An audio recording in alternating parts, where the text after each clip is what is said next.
Assalamualaikum warahmatullahi wabarakatuh. Halo semuanya.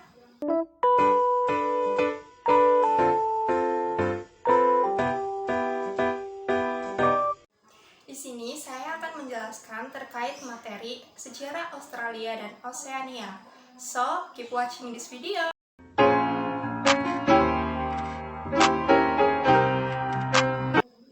Commonwealth atau Persemakmuran merupakan istilah yang berasal dari abad ke-15, yaitu dari bahasa Inggris Commonwealth, yang secara harfiah berarti untuk kebaikan atau kemakmuran bersama.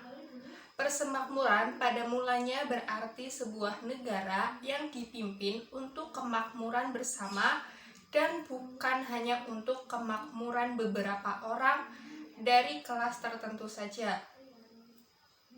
Pada zaman sekarang, istilah ini lebih bermakna umum yang kurang lebih artinya komunitas politik. Persemakmuran Australia adalah gabungan bekas koloni Inggris di benua Australia dan berkumpul membentuk persemakmuran bersama dengan negara-negara bekas jajahan Inggris. Sistem pemerintahan monarki konstitusional dan mempunyai sistem pemerintahan parlementer.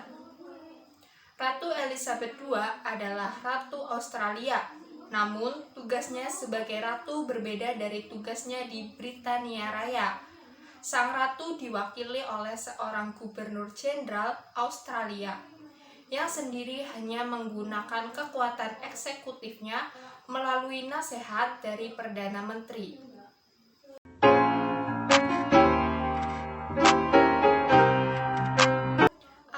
Australia menginginkan bentuk negara federasi sebagai bagian dari negara Inggris adalah pembentukan Federal Council untuk menangani semua masalah yang dihadapi oleh semua koloni dalam kehidupan sehari-hari dan untuk memikirkan penyatuan semua koloni.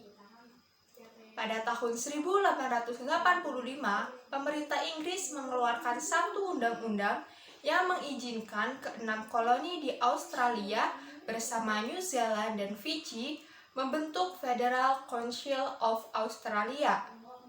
Namun, Federal of Council tersebut tidak efektif dan tidak berjalan dengan lancar, sehingga kemudian lewat pidato yang menggembarkan di Tenterfield, Henry Parkes mengungkapkan bahwa ancaman sesungguhnya bukan hanya dari luar, tetapi juga bisa dari dalam, sehingga perlu segera dibentuk Parlemen Australia dan pemerintahan Australia, sehingga kemudian pada tahun 1890 diadakan pertemuan antar kepala-kepala koloni di Melbourne.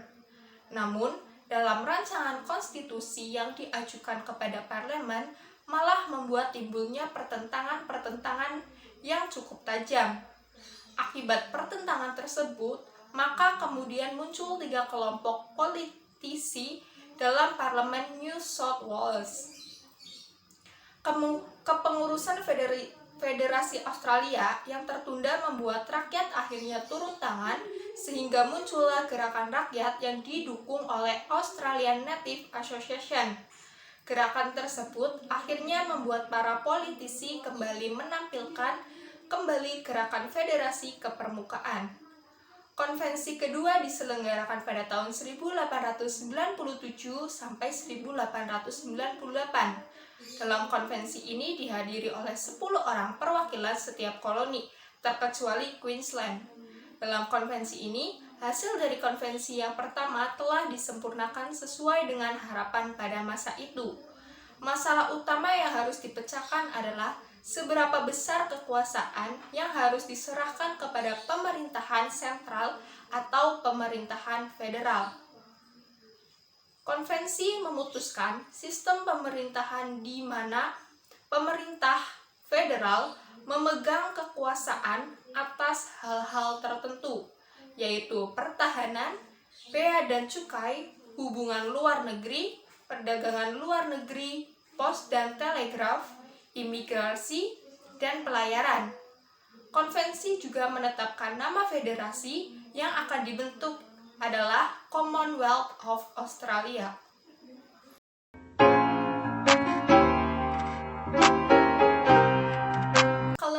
Commonwealth of Australia adalah: 1. Australia adalah negara persemakmuran, dan negara yang termasuk persemakmuran akan dilindungi oleh negara utamanya. 2. Perundang-undangan negara persemakmuran mengikuti negara utama. Ketiga, pemberian bantuan ekonomi kepada negara persemakmuran dari negara pusat. 4. Mendapatkan jaminan keamanan dari negara pusat. Selanjutnya yaitu kekurangan Commonwealth of Australia. 1. Kurang demokratis, karena pemimpin suatu negara dipilih oleh Ratu Inggris.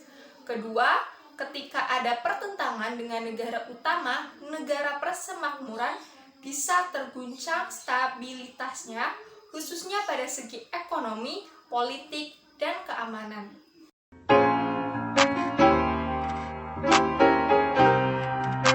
Kelebihan negara federal. 1. Sebagai perlindungan terhadap tirani.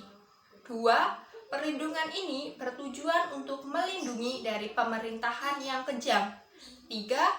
Tingkatkan partisipasi warga. Keempat, meningkatkan kemampuan warga negara sebagai bentuk kekuatan mereka untuk mempengaruhi pemerintahan yang berlaku, kebijakan yang diatur, dan pembuatan undang-undang. Kelima, lebih efisien.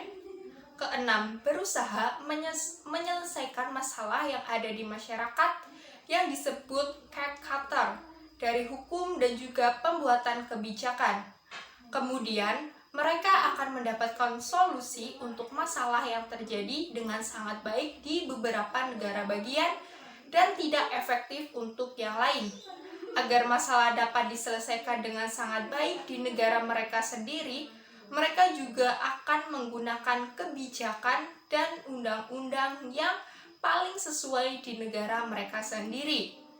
Sehingga setiap negara memiliki solusi sendiri dan efektif. Yang ketujuh adalah manajemen konflik. Kedelapan, memberikan solusi berbeda yang disesuaikan dengan negara masing-masing, sehingga ketika konflik terjadi, mereka dapat segera diselesaikan dengan baik. Yang kesembilan, pemerintah negara bagian dapat lebih responsif terhadap kebutuhan warga. Kelemahan dan kekuatan negara-negara federal lebih mungkin untuk mendengarkan kebutuhan setiap warga negara dan merespon mereka daripada pemerintah nasional.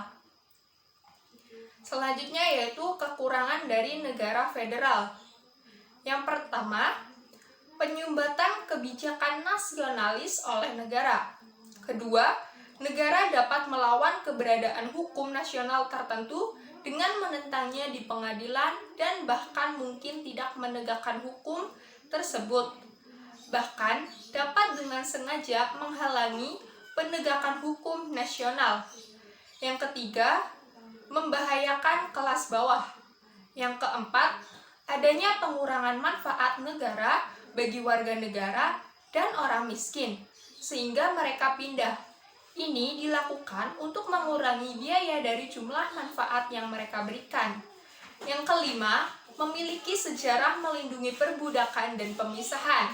Yang keenam, ini juga salah satu kendala negara untuk mencapai sistem negara federal, karena perbudakan belum dapat dihilangkan di tingkat nasional.